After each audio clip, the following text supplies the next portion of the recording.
Pasito tum tum, pasito tum tum, pasito tum tum, pasito tum tum, pasito tum tum. The witch is one of the oldest fear monsters in this spooky month of the year. They're portrayed as old ladies with magic spells, big noses with moles, pointy hats with flying broomsticks, and devil worshippers.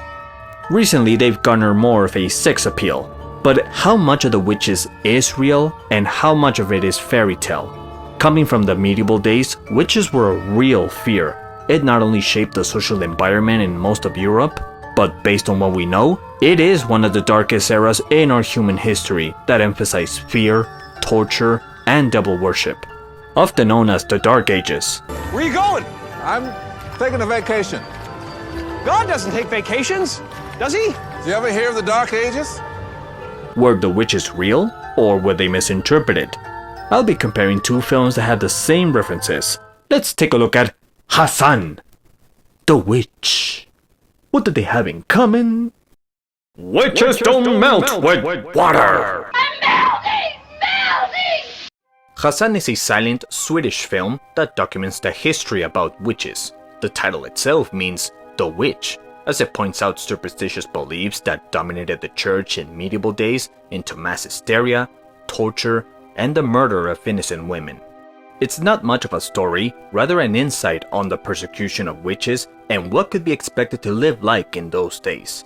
The Witch from 2015 is a recollection of real-life events, folk tales, and historical records that depict what would have been like to live with those fears of demons, hell, and witches. Both films combine some of the fears that were perceived as damnable to the soul back then. One of them was the devil, or leaving the church. It's funny how the church evolved from the Hebraic Jews preaching about redemption in the kingdom of God into Roman clergies preaching about hell and demons. But what made them change their focus from salvation into damnation? Well, by the time the Roman Christianity was in full power, some groups were breaking off like the Protestants. This led to a battle for the souls. In order to keep the masses from leaving the church, fear was preached instead. Anyone leaving the church would be at the risk of being banished, put to death, or worse, their souls being damned into the most painful tortures of hell. Dante's Inferno was published in the 14th century, and it revolutionized how we view the torments of hell even to this day. In Haxan, it illustrates demonic scenes that the church envisioned on devil worshippers, such as orgies, child sacrifice, blasphemous acts, kissing the devil's ass. The costume designs look creepy and disturbing, something out of the uncanny valley. The director Benjamin Christensen played the devil in such a convincing look that it felt like you're watching a real demon. In The Witch, it illustrates more the fear about leaving the congregation. After the family gets banished for questioning the church's legitimacy, tragedies start to occur within the family, making them question if they've been punished by God for leaving the church. We are damned! This is my fault.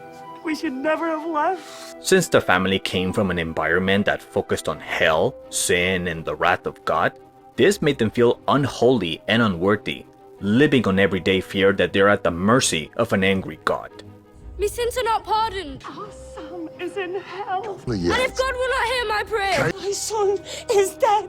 Damned! I know I deserve all shame and everlasting hellfire. As well, their superstitious fears made them believe they were seeing demonic symbols like black birds or the black goat, which symbolized to represent the image of the devil. Any animal with dark skin like a black cat or a black goat was believed to represent a bad omen. The second fear was the most obvious one: witches. Witch hunt became popular by the end of the 15th century.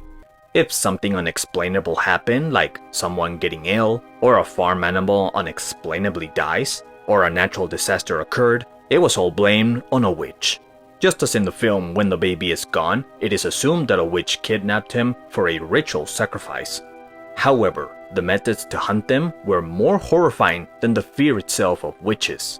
At this point, the new Catholic Europe was trying to detach itself from their ancestral pagan heritage cults, that is to remove lucky charmers and herbal healers. In the rise of this fear, the Malleus Maleficarum book was released, a very popular book that everyone in that era was familiar with. The Catholic Inquisition soon publishes what may be the most blood-soaked book in human history. The Malleus Maleficarum. It instructed the clergy on how to locate, torture, and kill all free-thinking women. A witch was physically identified if she had raggy skin, saggy breast, or a type of mole in their body that was labeled as the devil's kiss. Basically, if you were old, the odds of dying a natural death were very slim. Witch hunt was a bias, even misogynistic, towards women, as they were depicted as weak and less intelligent to give in to witchcraft, according to the Maleficarum book. Even the Haxan poster makes a comparison of women falling into witchcraft with Eve falling into the temptation in the Garden of Eden. A woman could be suspected of being a witch if she was a widow, if she didn't have any children, if she was smart, independent, even wittier than men, or if she didn't go to church. In our modern standards, they would have been known as feminists, but back then, they were considered as witches. In Haxan, it explains how innocent women were tortured to confess what the clergies wanted to hear. In order to make the pain stop, women falsely confessed they were witches, gave other names, and falsely confirmed the clergy's superstitions about witches. Either way, they would still get executed through hanging or burning at the stake. Innocent until proven guilty wouldn't exist until 300 years later. The film is very descriptive on the tools that were used for torture. While it isn't as bloody, it is disturbing to imagine that such barbaric practices were used in the name of self-righteousness. In The Witch, it's more ambiguous to know what's causing all the calamities in the family. Is it more psychological? Are the family being driven to madness by their exile and superstitious fears? Or is there an actual witch that cursed them?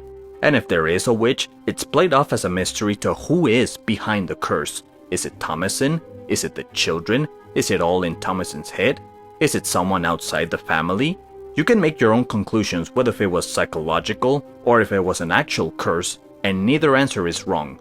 Haxan gives a medical explanation to the unnatural behaviors like convulsions, visions, and possessions were due to hysteria. As well, it compares the medieval methods of sucking the evil out of you with medical psychiatrics of his time, which were as equally as cruel.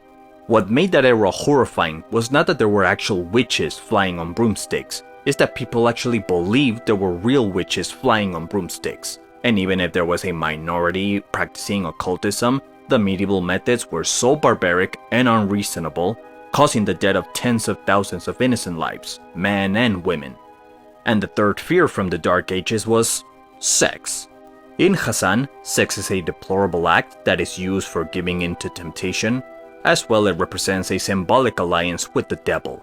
Also, lustful desires were used to falsely accuse a woman of witchcraft, just as the young priest accused the young maiden for making him have lustful desires for her. In The Witch, sex is more of a coming-of-age exploration. The story is told from Thomasin's point of view, as a rabbit is present in the story. The rabbit has symbolized over the years fertility and sexuality.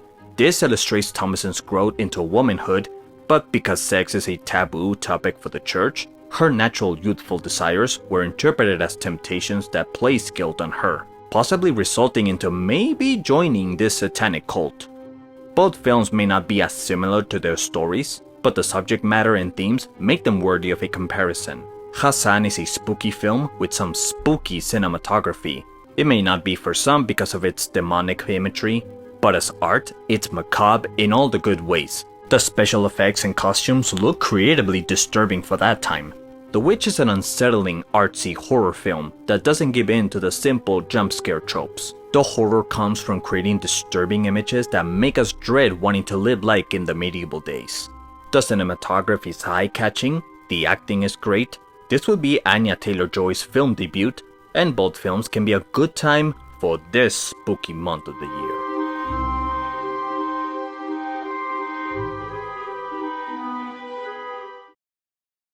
You know, it's a good thing witches don't get burned anymore. They just get prayed over. You want to know what happens to a witch that breaks the rules from school?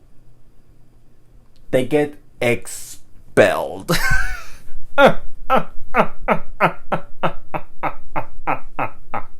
Expelliarmus. So, what do you thought about these movies? Did you like them? Did you not like them? Leave your thoughts in the comment section down below. And if you like this video, leave a like and subscribe for more content. And if you're still in the mood for some 007, link will be down below so you can check one of my videos for the James Bond franchise. Well guys, tune in next time because when I get back, I'll be talking about Ed Gein, the real Norman Bates, Leatherface, and Hannibal Lecter. So for now, that's it for today.